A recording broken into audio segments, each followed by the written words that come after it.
Mesdames et messieurs, alors même où notre pays vit des moments historiques à travers le dialogue politique qui a achevé il y a quelques jours sa phase citoyenne, dans laquelle tous ici avons participé, chacun avec dignité, honneur et dévouement. Notre mouvement, Agir pour la liberté et l'indépendance, se réclamant uniquement de la pensée et de la vision politique du président Ali Bongo Ondimba, s'associe à tous les leaders ici présents afin de remercier et féliciter la jeunesse gabonaise engagée ayant pris part à cet événement historique pour notre jeune nation. Nous remercions tout particulièrement son Excellence, Monsieur le Président de la République, pour la confiance une fois de plus renouvelée à la jeunesse en lui permettant de participer à cette première phase dite citoyenne. C'est ici la preuve, s'il en est besoin, que ce septennat est véritablement dédié à la jeunesse et que le chef de l'État est à son écoute. C'est donc conscient du fait que le chef de l'État ne mènera pas le combat de la jeunesse à la place de la jeunesse que nous avons décidé de prendre notre responsabilité devant l'histoire, de mener le combat qui est le nôtre, celui de cette génération.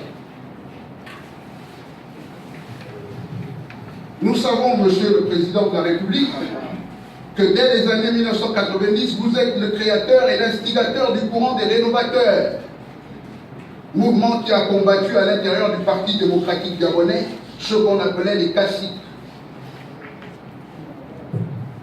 et qui ne voulait pas de la démocratie et du changement. Car tout comme vous, en 1990, notre génération a l'obligation de mener son combat politique, économique et social. Nous pouvons dire ici, en toute confiance, que les propositions de la jeunesse étaient pertinentes et brillantes, et pour certaines responsables.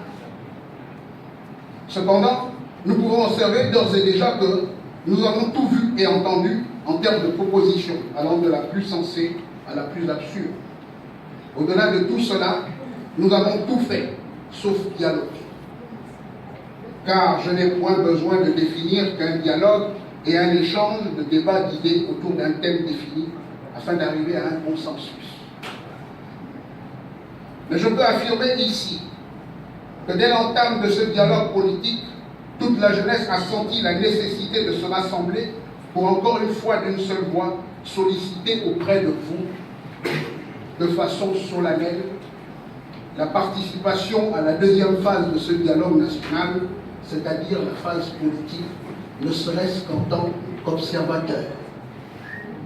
Car à l'observation des faits, il ressort que c'est là véritablement l'enjeu de ce dialogue national. C'est dans cette phase que se décidera de façon définitive la résolution non seulement de la phase citoyenne, mais aussi politique. Monsieur le Président, le peuple gabonais a souffert, et pour certains souffre encore. Le manquement qu'ils ressentent aujourd'hui sont dus à une génération de dirigeants politico-affairistes qui ont géré le pays de 1990 jusqu'en 2009. Ces dirigeants, non contents de leur forfaiture, s'érigent désormais en leader de l'opposition grâce aux milliards amassés. Alors qu'aux affaires hier, ils n'ont rien construit, rien rénové, rien fait. 0 plus 0 plus 0 égale 0. Au contraire, ils apparaissent aux yeux de l'histoire comme étant la génération qui a anéanti, liquidé, pillé, détourné les réalisations et les acquis sociaux d'Omar Bongo sous le parti unique de 1968 à 1990. Mais feu le président Omar Bongo lui-même n'était pas un visionnaire lorsqu'en 2008, il faisait le bilan de sa magistrature en déclarant devant nous tous que Dieu ne nous a pas donné le droit de faire du Gabon ce que nous sommes en train de faire. Cette déclaration a été entendue par tout le peuple et par vous, Monsieur le Président, car il apparaît très clairement que certains de nos anciens compagnons politiques n'ont pas compris le message de la même façon. Ils s'érigeraient même en héritier moderne d'Omar Bongo. Au regard de tout ceci, on peut se poser légitimement la question de savoir si finalement l'alternance politique n'a pas eu lieu en 2009. N'en déplaise à ces anciens hommes de pouvoir, dignitaires de la République, aux représentants de ceci, de cela, doyens politiques de là-bas, devenus opposants de la circonstance, afin de ne jamais répondre de leurs actes. Ils veulent aujourd'hui, encore une fois, nous faire un pied de nez devant l'histoire en s'érigeant comme dirigeants de ce dialogue politique soudainement devenu à huis clos. En effet, déterminée et volontaire, la jeunesse gabonaise a décidé qu'elle ne se laissera pas faire cette fois-ci. C'est pour cela que depuis 3 mois, elle clame haut et fort et sans arrêt que ce dialogue se fera avec nous, mais pas sans nous.